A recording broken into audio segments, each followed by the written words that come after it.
Hi, and welcome to another video by Jim the Car Guy. Today I'm going to show you how to replace both front drive axles on this particular vehicle. Alright, so let's grab some tools, let's get in there, and let's get started. I'm going to be changing both of the drive axles in the front because the inner tripods blew apart.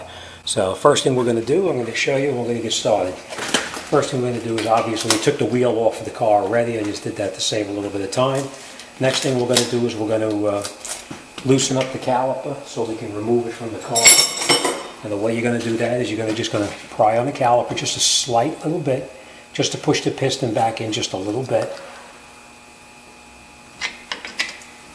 And you get a 14 millimeter wrench, and we're going to remove the caliper. We have to take the caliper off the car, so we can just crack the caliper bolts loose, and then we can take these out by hand. Just unscrew them all the way out by hand and put them on the side because you're going to reuse these later. We're going to take the caliper off the car, but we're not going to leave it hanging by itself. We're going to actually support it so that the line is not being stretched. And I just take a piece of wire and hook it on the caliper and then just reposition it up out of the way so it's not going to interfere with you. Next thing we're going to do is we're going to remove the knuckle from the car itself. And the steering knuckle, the caliper mounting knuckle comes off by just removing two 17 millimeter bolts in the back over here. And you can just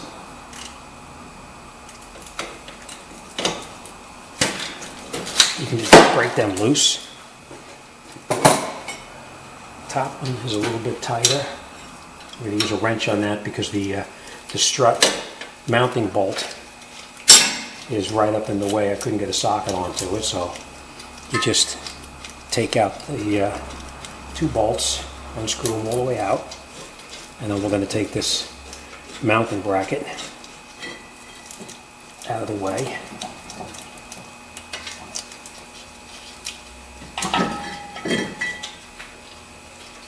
Alright, we're just going to take that out and put it to the side for now. The rotor's got to come off the car, but before you take the rotor off the car, you're going to put it back on the same place you took it off because everything is so rusted inside there. Just mark it with a piece of chalk so you know where you took it off. And you're going to be putting it back on the same way, otherwise you're going to wind up with a pulsating brake pedal. Unless you're changing the brakes, then it doesn't matter. Alright. Next thing we're going to do is we're going to take this nut off right here. If you have an impact gun, fine. If you don't have an impact gun, you'll need to remove this nut before you took the brakes off. You'd have an assistant hold the brake pedal in the car. You put the nut on here, the socket onto the nut, and then you would just remove it. But to save a little bit of time, I'm going to just put this socket on and take it off with an air gun. Now, this particular car is extremely rusty, so we're just going to clean up some of the rust so I can get this in here. You may run into the same problem because obviously as things get older, they do tend to rust a little bit.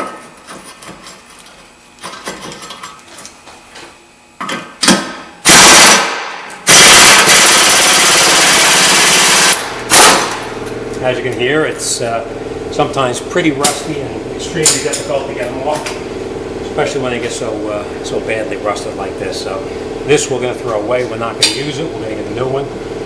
The axle already. In case you're trying to take the axle out and it's stuck on and you can't remove it out of the hub, you just screw the nut on by hand,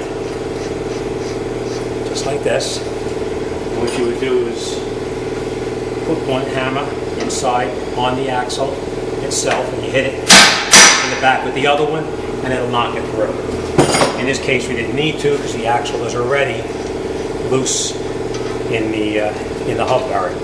All right, next thing we're going to do then, we're going to turn the wheel over this way here, and let me just grab you and I'll show you what I'm going to do. Two things I'm going to be doing. First thing I'm going to do is I'm going to be removing the tie rod end right here from the steering knuckle. We're going to take this cotter pin out and we're going to remove that. Next thing we're going to do is we're going to remove that ball joint right down there also. So let me start on it and I'll show you how it goes. Okay, I hope you can see okay, but I'm going to be removing this nut right here. We're going to take that nut out. So we're going to just take this cotter pin and bend the cotter pin up and out of the way. Let me just show you what I'm doing in here so you have an idea.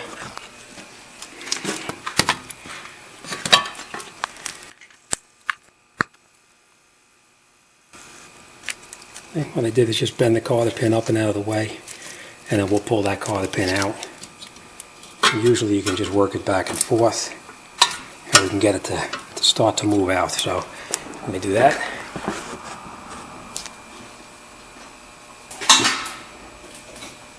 And then once you have it pushed out a little bit, you put a pair of cutting pliers on it, and you can just pull it all the way out.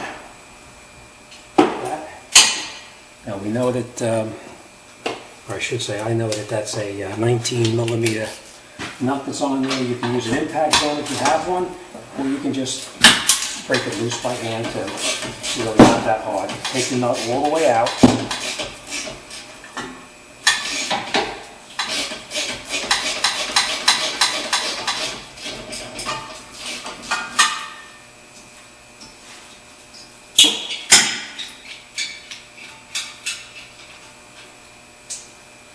We got the nut out.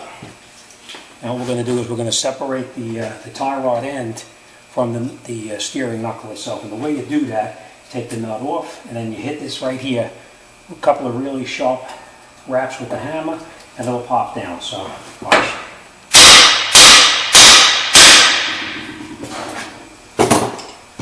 Looks easy, but you're going to have a hard time getting that out of there. Just be careful. Don't damage the vacuum plate and you should be fine. Alright, next thing we're going to do is we're going to disconnect that lower ball joint. As I mentioned to you before, this lower ball joint right here. Same thing, we're going to take that cotter pin out.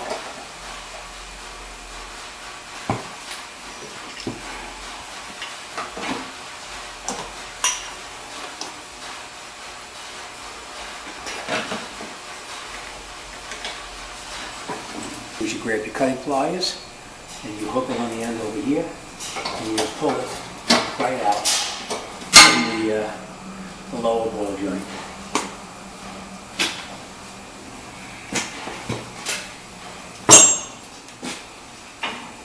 And we know that that's a 19mm also, so you can use either a socket or you can use an air gun, whatever you prefer.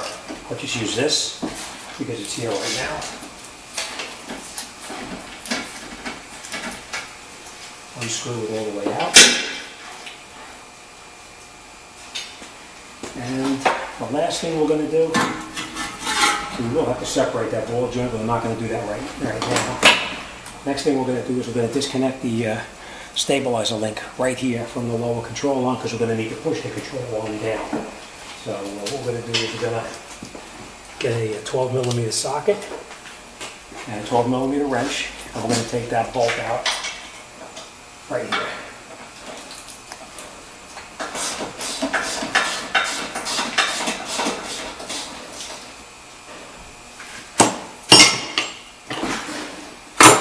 And before you take this nut all the way off, just tap it, get it to move out, and then you can unscrew it by hand, push it out, and you take this out, and we're going to reuse this, so we will take that one out. We are going to reuse that. Next thing we're going to do is we're going to separate that ball joint down there.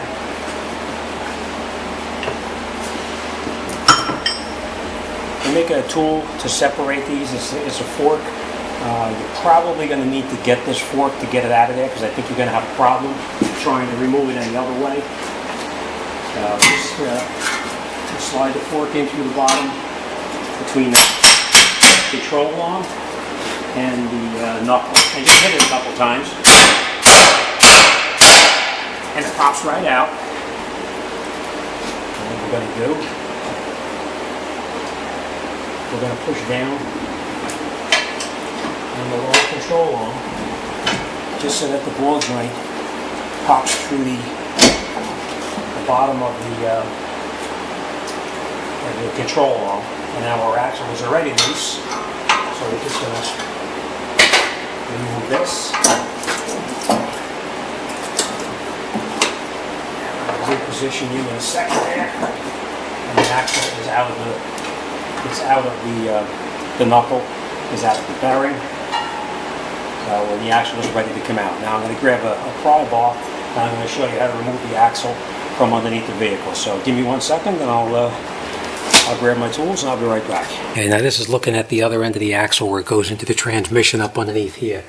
And the way you get that out is it's fairly easy. You just get in here with the pry bar, put it behind here, and you just pry it, and it just pops right out. All right, once you have it loose here, we just go up to this axle and we just pull it, and it pops all the way out. See, coming right out.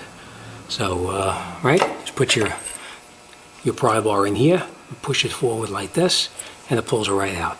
I'm going to go on the other side now. We're going to pull it out, and we'll put the new one in. Now we have the axle popped out of the trans itself. We're going to pull the axle shaft out of here. What we're going to do is we're going to do this as quick as possible, because when we pull this axle out, we're going to lose some fluid. Make sure you have a bucket underneath to catch it.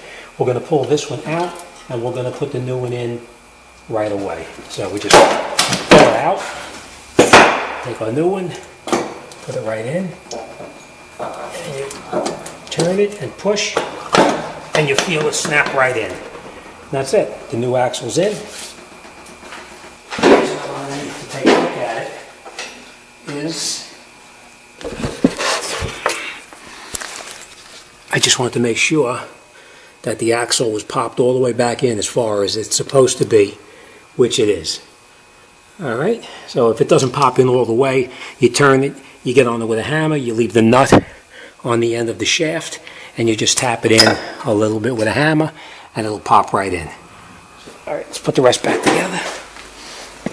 Okay, now once we have it lined up, we'll just put the cotter pin back through the lower ball joint. You just bend it over, and then you're all set with that. Alright, next thing we want to do is we're going to tighten up this nut right here on the front, on the axle itself. And the way to do that is you just take your air gun, or if you don't have an air gun, you can tighten this up later.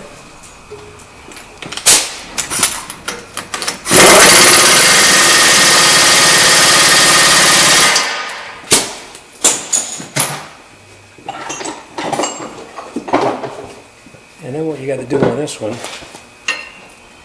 you have to lock it back in position so that it doesn't rotate out. And you see on the top it's got that little keyway right there. You just put a chisel on it like that, and you strike it down, and it locks it right in place. I'll show you how that's done. You put it right on top of it, you just tap it, and it locks it in place, so that it's not gonna move. See what I mean? It's just locked in there, so it isn't going anywhere. All right. And what I told you about the cotter pin is tight underneath here. Next thing I'm going to do is we're going to reconnect the tie rod end on this side over here. Basically, just stick it through here, and then we're going to put the nut back on it, and then we'll tighten it down all the way, and then we're going to put our cotter pin right back through that hole right there. So let me tighten that up, and I'll show you.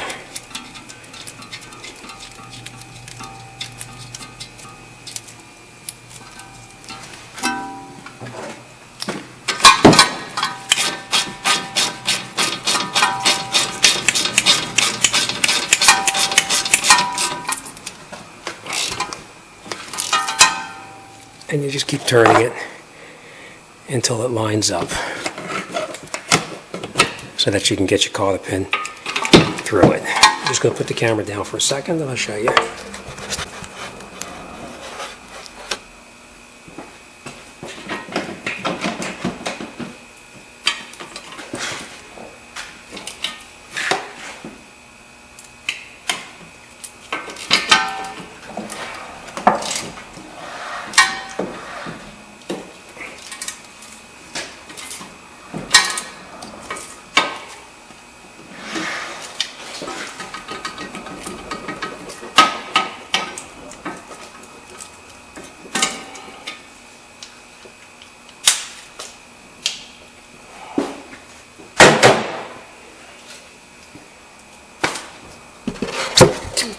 And once you've got it lined up, you just slide your cotter pin through here and just bend the cotter pin up.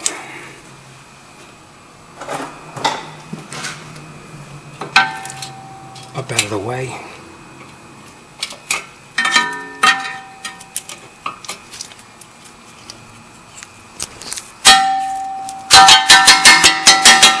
Alright, cotter pins are in. Alright, next thing we're going to do is we're going to reattach the lower control arm to the stabilizer link. So let me just grab my tools and I'll get started on that.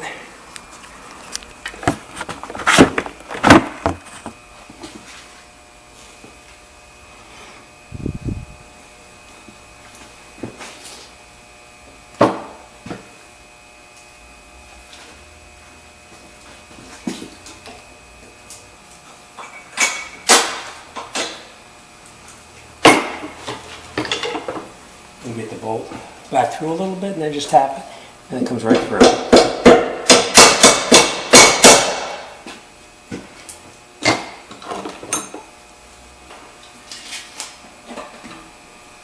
Right, once you've got it through, just put your 12mm nut back onto it. Right, once you have it through, you put your 12mm nut on. Ratchet, and tighten the lower bolt up.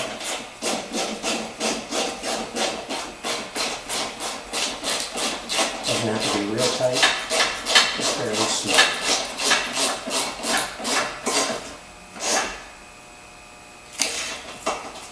Again, if you got air powered tools, obviously you want to use it. I'm just showing you how you would do it if you had no air powered tools. Alright, so let's review. We got the outer tie rod end is tight. We have the stabilizer link mounted back through the bottom here. The bolt is through and tight. We tightened up the nut on the axle and the hub bearing, tightened it down all the way, peened it over so now it's locked into its groove. Next thing we're going to do now is we're going to put the brake rotor back on, and remember how we marked the stud.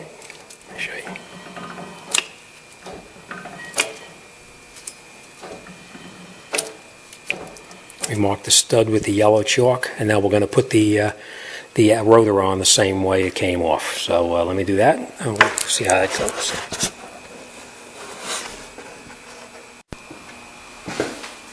Okay, we marked the rotor with the yellow chalk, so we're going to take that and put it back on to the knuckle the way it came off. Next thing we're going to do is we're going to remount our mounting bracket. We'll just put that on. See if I can turn this a little bit, give you an idea of what I'm doing. Right, put it back through there and then reattach it with the bolts.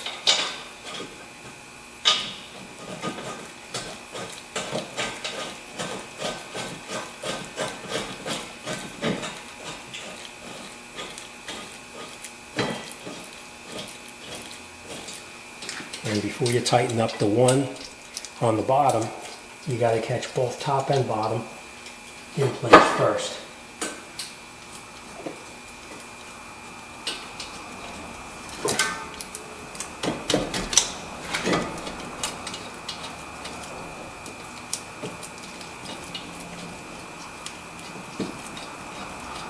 Now remember, the tight one was a little bit tight. We couldn't get in there with a ratchet because the bolt from the strut is in the way, so we're just going to use a regular 17mm wrench to tighten that up.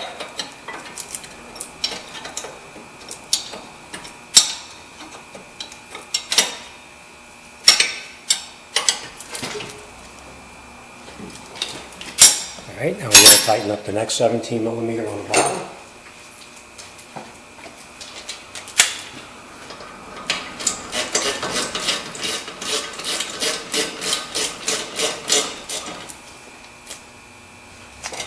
Alright, that's tight. Next thing we're going to do is we're going to mount our caliper back on to the knuckle so we can take off our tool that held it in place. position the caliper back on and just slide it down. I'll show you what I'm doing in 1 second. Let me just catch this in there all the way.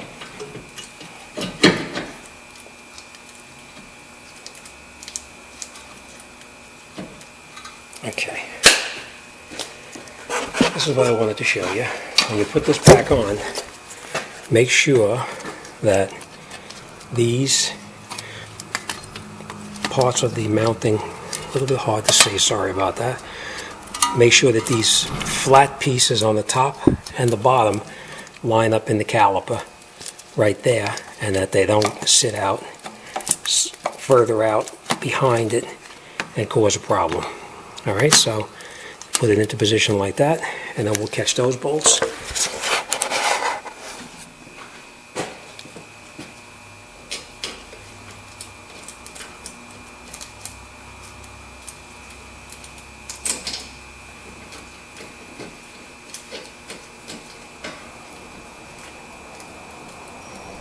And we know that was 12 millimeters, so we get our 12 millimeter socket. And we can tighten everything up. I'm sorry, I was wrong. We grab our 14 millimeter socket and we can tighten these bolts all the way up. You don't want to tighten them too tight, you don't want to snap them, and obviously you don't want to leave it too loose, you don't want them coming out. Alright? Same thing on the top up here.